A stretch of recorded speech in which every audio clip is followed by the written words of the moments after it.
हैं। बिल्कुल। तो प्रदूषण से लड़ाई सिर्फ हमारे शहरों की सड़कों पर नहीं लड़ी जाती। नहीं, बिल्कुल नहीं। ये जिनेवा और स्टॉकहोम के कॉन्फ्रेंस रूम्स में भी लड़ी जाती है। एग्जैक्टली। तो शुरुआत अंतर्राष्ट्रीय संधियों से ही करते हैं। 3 बड़े नाम आते हैं, बाजिल, रॉटरडैम और स्टॉकहोम, जिन्हें बीआरएस कन्वेंशंस कहते हैं। ये तीनों अलग-अलग क्यों हैं? क्या एक ही कन्वेंशन से काम नहीं चल सकता था? ये एक बहुत ही शानदार सवाल है। ये तीनों कन्वेंशंस असल में प्रदूषण को लेकर हमारी समझ के विकास की कहानी बताते हैं। अच्छा, कैसे? सोचिए, सबसे पहले हमने उस कचरे पे ध्यान दिया जो हमें आंखों से दिखता था, यानी? खतरनाक कचरे के ढेर। राइट। तो 1989 में आई बासिल कन्वेंशन।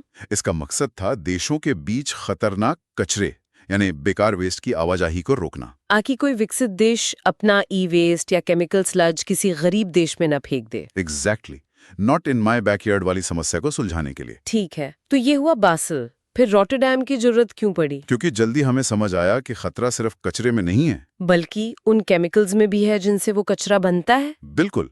तो लगभग 1 दशक बाद आई रॉटरडैम कन्वेंशन। इसका फोकस था खतरनाक रसायन यानी केमिकल्स के व्यापार पर, और इसने एक बहुत महत्वपूर्ण सिद्धांत दिया, प्रायर इन्फॉर्म्ड कंसेंट यानी पिक। जी, पिक। इसे अगर आम भाषा में समझना हो तो इसका मतलब क्या हुआ?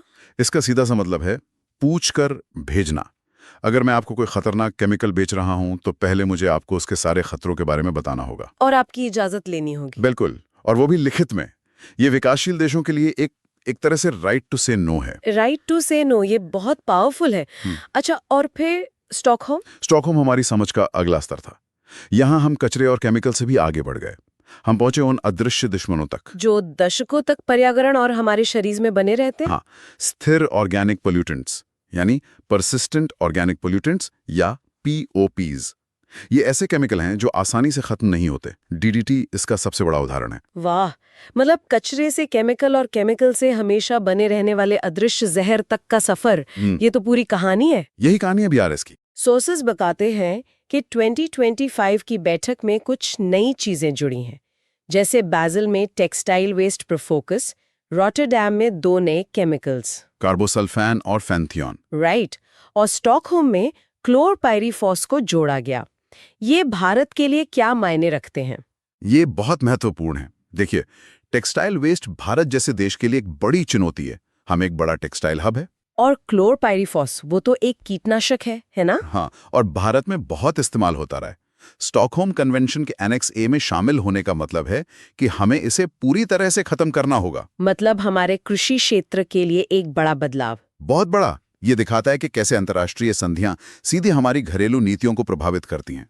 GS पेपर 3 कंजर्वेशन और पोल्यूशन के लिए एक बेहतरीन केस स्टडी है। अंतर्राष्ट्रीय मंच पर एक और बड़ा नाम है मिनामाता कन्वेंशन। ये मर्क्यूरी यानी पारे से जुड़ा है। जी, लेकिन मिनामाता त्रासदी तो दशकों पहले हुई थी। इस पर ट्रीटी बनने में 2013 तक का समय क्यों लग गया? गंभीरता तो थी, लेकिन पारे का इस्तेमाल इतने सारे उद्योगों में होता है, डेंटिस्ट्री से लेकर इलेक्ट्रॉनिक्स तक, कि इस पर आम सहमति बनाना बहुत मुश्किल था। इंडस्ट्रियल लॉबीज का दबाव भी रहा होगा। बिल्कुल, काफी सालों की बातचीत के बाद ही ये संभव हो पाया, और हाल की बैठक में 2 बड़े फैसले हुए हैं। एक तो डेंटल अमेलगम्स को फेज आउट करना, हाँ, 2034 तक, और दूसरा स्किन लाइटनिंग क्रीम से पारे को पूरी तरह हटाना। अब आते हैं